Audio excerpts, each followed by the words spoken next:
As Donald Trump and Elon Musk are set to take office, they're looking to grow their empire ASAP. This is the latest, guys. Elon Musk could potentially buy TikTok, and Donald Trump could potentially buy Greenland. What the heck is going on? This is the world we live in. And essentially, it's like, hey, let's have our billionaire buddies build more factories, build more hotels, more golf courses. Let's have Elon Musk take over all of the media, spread whatever misinformation that he wants. That's the world where we live in. And it's funny. We should have saw this coming. I wasn't even thinking, oh, okay, Musk will buy TikTok, but he doesn't really have any money because he's already on the Twitter deal. But I guess theoretically, from Musk's point of view, maybe I'm selling Tesla stock, getting completely out of the cars. I don't know. Ask Musk. He can make some sort of deal with the Chinese and Trump, and then, have some sort of deal to get Greenland.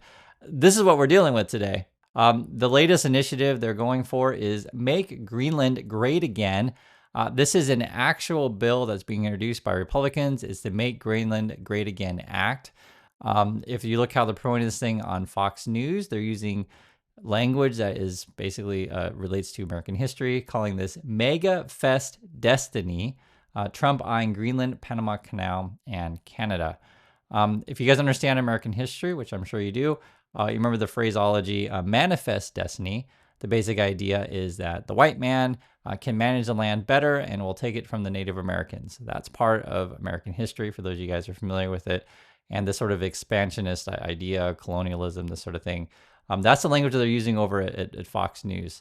If you know Greenland, it is 88 to 90% Inuit people. And I highly doubt that they're going to benefit from the purchase of Greenland, right? I'm sure Trump will figure out a way to, profit by building golf courses, hotels. Musk's idea probably is going to be build battery factories, that kind of stuff, because he needs the resources there to build up his, batteries for his robots and cars that don't work. And back in 2019, Trump promised that he's not going to do this to Greenland, that is put up a Trump Tower. Who knows? Maybe it's going to be Trump Golf Course, but not, or maybe it's not going to be Gold Tower. Maybe he's going to go with a Blue Tower or whatever, or a Green Tower. That would be fitting for Trump, I guess, in Greenland. But this is what it is. It's called the Great Make Greenland Great Again Act. I guess the U.S. Representative Republican is Andy Ogles, is leading the bill, and there's 10 co-sponsors on this thing. This is the language of the bill. So again, they're serious about this. It says here, the bill, if passed, will allow the president to enter negotiations with Denmark on January 20th when Trump takes office. So again, they want to make money as quickly as possible. Congress is a quote, Congress hereby authorizes the president beginning at 12:01 p.m. Eastern Standard Time on January 20th, 2025, to seek to enter negotiations with the Kingdom of Denmark to secure the acquisition of Greenland by the United States. No later than 5 calendar days after reaching agreement with the Kingdom of Denmark related to the acquisition of Greenland by the United States, the president shall transmit to the appropriate congressional committee the agreement, including related materials and annexes. If you guys know this, right, Trump's a real estate guy, so he's in there trying to get more land and essentially for how him and his buddies can profit. Remember, Trump is meeting with Canadian Kevin O'Leary, the other TV personality from Shark Tank. So you have the TV guy from The Apprentice and the TV guy from Shark Tank negotiating how can we, buy Canada, make that the 51st state, etc. This is the kind of stuff that these people think about, right? How can we make ourselves richer? How can we get our cronies into office? So this is this Hegseth? I think that's his name. He's the other Fox News guy. They're going to be going through confirmation hearings. I think it's going to be interesting whether or not Trump can get all these people through. All these people have scandals, etc. So we'll see. I don't know. I don't know if he's going to get through or not. I don't know, but we're going to find out. But what I do know is that other countries are pushing back. So Canada's like, yo, we don't really want to be 51st state. That's not going to happen. And remember Trump, he's like, hey, we're going to beat you down. We're going to buy you. You just have to kiss the ring, etc. But I want to point out there are other ways that you can make relationships with your friends. So for example, I was very happy to see this because I don't want to give you all the bad news. There's some, other news out there. I guess Mexico sent firefighters to help fight the fires in California. And this is what Gavin Newsom said. This is what friends do. So I was happy to see that. I was pretty frank. I was really happy to see that. We don't need to say like negative things about each other all the time, right? You can treat your friends like friends and your allies and trade partners. Or I guess Canada also sent firefighters to California to help. So again, we're not every American is out there, not every Canadian is out there to hurt each other. But there's that, and obviously, the Trump people think differently. They just think, how can we profit off relationships and stuff like that. I guess in schools now, the teachers have, they have to take questions from the students all the time. Teacher, is Trump going to deport me and my family, that kind of stuff. So this happened the first time around in 2016, where a lot of children were showing, anxiety, which I completely understand. And there'll be other children who are going to bully said children. Um, so there's that. And if you guys don't know my history, so I'm a refugee from Vietnam. I lost my family at the war, so I grew up in USA, so I know how it is. I really know. And so I'm always sad to see this kind of stuff. And you know, this I understand how kids, because you don't understand what's going on, right? And so there's that. Um, Greenland, I guess, is saying we don't want to be American. So I don't know what I don't know. I don't know if we're really going to buy them or not. I don't know. I just know there's a bill in Congress, and the way these things often work is, they just figure out how much they can profit off of it, and then they'll use Musk to put out the misinformation to garner support. Like, here's an example. And I wasn't sure about the story, and I asked people in the community, hey, can you verify this one? So basically, Trump sent his kid to Greenland to, pretend like people really want to do this, meaning that Greenlanders, want to join America. And so then Trump's kid he said, hey, if you want some free food, and the way they phrase it here is unhoused people, right? They offered unhoused people free lunch. People in our community are, from Denmark, and said, yeah, that it came from a legitimate source, because I wasn't sure. I just wasn't sure, because I read the article. It was in, another language, and I wasn't sure in the publication, but it looks like they did that. And I wouldn't be shocked if Donnie Jr. shows up in town and is like, okay, how can we bribe people to come and pretend like, they're part of MAGA? Because when I saw it for the first time, I was like, why are there red hats in Greenland? It doesn't really make sense, right? And on top of that, you have to understand, like, the way these kind of people think, because they like, okay, how can we make money off any given situation? Which I understand as a business point of view. I get that, right? I'm not against business. The problem is, though, is like the Trumps and the Musk, these kind of things, is not only they're business people, they're fraudulent business people. And also they exploit people who weren't born rich, or exploit people who are minorities, or exploit people who don't have the power. But that's unfortunately sort of the direction of the world is going, which I'll show you later when we talk about trade. Because it's hard to stop essentially the top versus the bottom. And this is why I always focus on that. It's not really left right stuff to me. It's top bottom. Like, for example, if Musk, gets his way, he'll put a bunch of robot cars on the road that don't work. People are going to get hurt. It's going to happen. And, the way that they show that their data, pretending that their cars work, right? It's misleading. And so then you get the Trump people to help you to, like, not have any regulations on your companies, right? That's what they want. The thing with the Trumps and stuff is they understand, which I understand too. There's a lot of people struggling out there, right? But they're going to say, in their point of view, is like, well, the reason why you're struggling is, it's all those dark people, right? It's all their fault, right? So they rechannel people's frustration into anger towards a certain group of people, and that's, have division in the USA.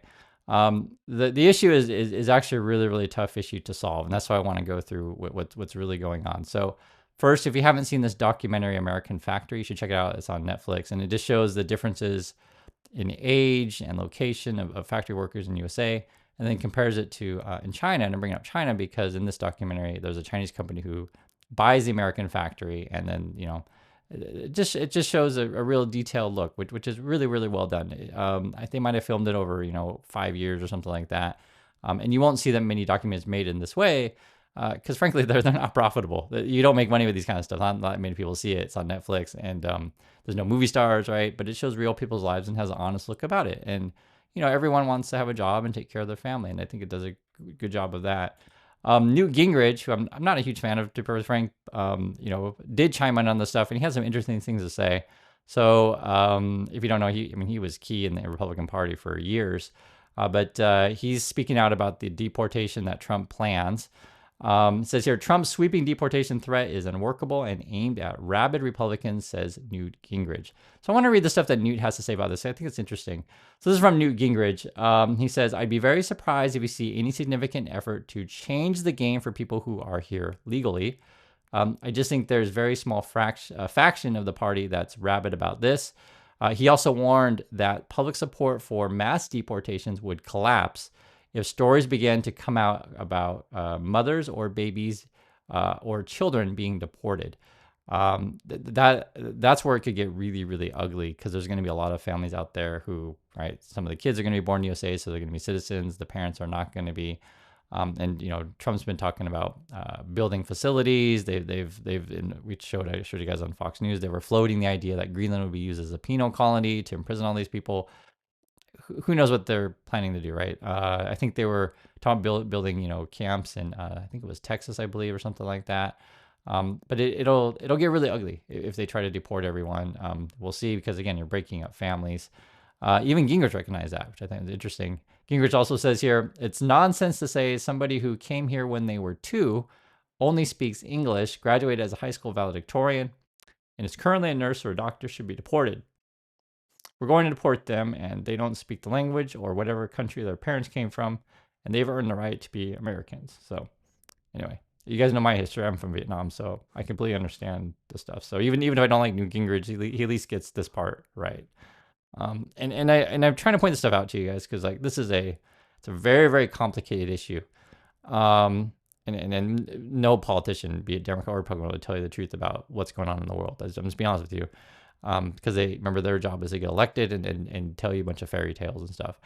Here's the reality: there's just a change in the way the global economy works. So, for example, this just came out today. Headline is China's trade surplus reaches a record of nearly 1 trillion. Okay. So basically, they have a bunch of factories in China. You guys know this. And they export a lot of goods. And in fact, they're exporting more than they have in history. You can see a chart of like their exports. It's reaching crazy levels to where like they're exporting, so much to where it's related to or similar to the numbers that USA was putting up after World War II. And I've talked about that several times on the channel. If you understand American history, America got really, really wealthy after World War II because the rest of the country is destroyed. America still has its factories working because they weren't hit on the homeland at all, right? And they're able to export all kinds of stuff to help other countries rebuild. That's part of America. And so for many people, they long for the days when America was the only, country in the world making stuff. And they associate sort of that with making money, which is not untrue. It's just things change. That was a different historical time to where we are right now, where China has a bunch of factories, right? But you have to put this in context and understand how making America to try to be like China isn't necessarily what you think it's going to be. It may not necessarily lead to the results that you want. So, for example, let's say in Trump's world, we're going to make all the factories, just like China. So in China, one of the reasons they can keep costs down is because they don't have to pay their workers very much, or they can make their workers sleep in these kind of conditions, right? So very small rooms, et cetera. And I used to work in China myself. I lived in Shenzhen, Shanghai, and Beijing. If you guys don't know, I worked in the hotel industry, actually, luxury hotel design, and I also worked at a university, Tsinghua University, which is the top university in the country. And many of the Chinese presidents and politicians come from the university where I used to teach at. So I'm just saying I'm well aware of these kind of issues from multiple facets of it, and I write about the stuff in my book even. But the thing is that always made me uncomfortable about being in China was that much of your wealth and your success is due to essentially cheap labor. That's what it's all about, and poor working conditions.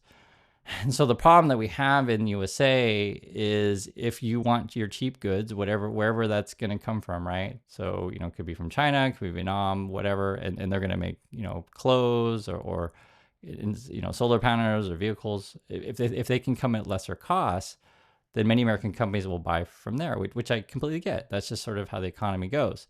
And so the people who benefit from this sort of system, and this is just understanding it, is the people who say, are the factory owners or the factory managers or people who manage the trade or manage the ships or whatever, and people who have adjusted to the new economy.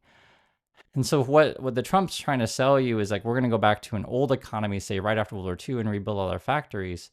But for those factors to be competitive, you would have to like figure out a way to make wages competitive to other countries if you want to maintain your profit margins. That's just one example.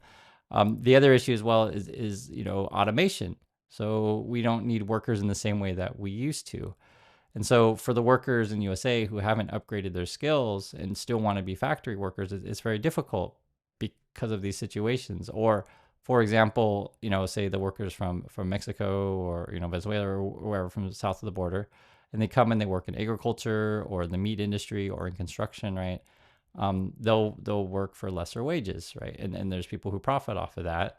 And the question would be, would Americans do these jobs? Some do, some won't. I'll let you guys be the judge of that. Or, for example, we need people to be nurses actually, and a lot of Americans won't do it.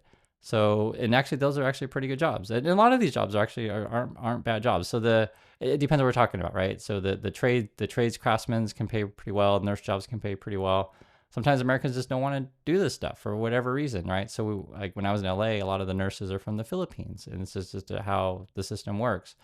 And it's a complicated issue, and I just want to understand like everyone's human involved here, and the problem is oftentimes the Trumpers and stuff like that. They try to make you feel like that all these people out there who are taking care of your kids, putting a roof on your house, this kind of stuff, that these people are out to hurt you. It's frankly racist. This is not how to put it. And it's a sad world that we live in if you don't understand the system. And I can't promise that I have the answer for you that that your factory is going to come back and whatever. It's tough. Now it doesn't mean there are no factories in USA, because one of the advantages of building stuff, say in US, is that you don't have to worry about shipping costs, right? However, you may not necessarily have all of the materials that you need to build said products.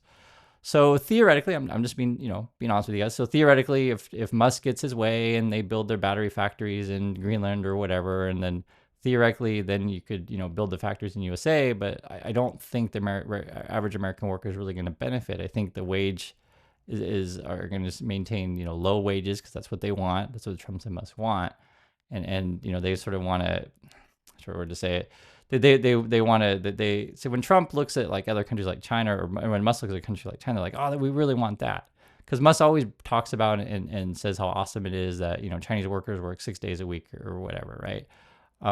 It's a race to the bottom for workers' rights. I don't see it as a good thing myself, but it depends on which what your perspective is, right? If you're profiting off said thing, it's great for you, I guess. I have friends in China who finished university. Some come from rich families, some don't. And I remember there was one friend, she got a job in a power company. She doesn't come from a rich family. And basically, if any of these type of places, and this would be many countries in the world, not just China, to where the jobs are all wired. So if you want to be at the management, stuff like that, you have the right connections. In China, they'll say Guanxi. Basically, she's really depressed. And it's not, she didn't have like a bad job, just depressed, because you realize when you get out in the world, you realize like how unfair the world is. It's just sort of how it is. And it's sort of like, I know I don't want to be like completely negative. I'm just trying to tell how the world works. And so, one of the ways that you sort of escape this stuff is you invest in yourself, be it your skills, right? And then don't overspend. Use that money and invest in real estate for yourself. Buy yourself a house, for example. I know, Chris, it's not so easy to buy a house. I know that. I'm not stupid. I'm just trying to be honest with you guys about this stuff. But it starts, it all starts with having skills that can benefit the world, right? You can't stay stagnant because you're competing against a global workforce these days. And then you got to manage your money well. And I know we live in a world where everyone's like trying to get you to buy new robots and cars that Musk tries to sell you and says your life's going to get better or whatever. But remember these billionaires out there, they make money off basically these guys, the Trumps and the Musk, by selling you a bunch of nonsense. I wish I had the solution to fix everyone's problem. I can't just wave my hand and do it. But I can say, one thing that if you want to support just the general public, you strengthen our school system, right? Public schools, our healthcare system, and make housing affordable. We can't promise that everyone's going to get a job. We can't promise everyone's going to be successful, but you can at least put, systems in place that make it more easy. Public transportation is another one like that benefits the public. But the way the Republicans try to sell it to you is that we have to privatize everything, get rid of all regulations and stuff like that. And you go that route. I'm telling you guys, I lived in China. I lived in Vietnam as well. You go into a system to where only the people at the very, very top have all the power. And so it's very odd to me, the MAGA people who think that Musk and such have your back. They clearly don't. But, I'd be mean. I won't be mean this time, but I'll just say many people are very naive. and because you're in this mindset that the dark people are going to hurt you and women are incompetent, like some people think this way, then you'll never change, and you'll just keep putting your trust in the Trumps who just want to build golf courses and such in other countries and figure out a way to profit off of you. So that's the world we live in, and you don't have to support these people. You don't have to be a part of it. Focus on upgrading your skills, taking care of yourself and your family, and you'll do okay. And just surround yourself with positive people that tell you the truth about things and not lie to you consistently. So that's my thoughts on this stuff, and I'm trying my best to explain how the world works and where the challenges are. And like to hear your thoughts, and I'll catch you on the next video.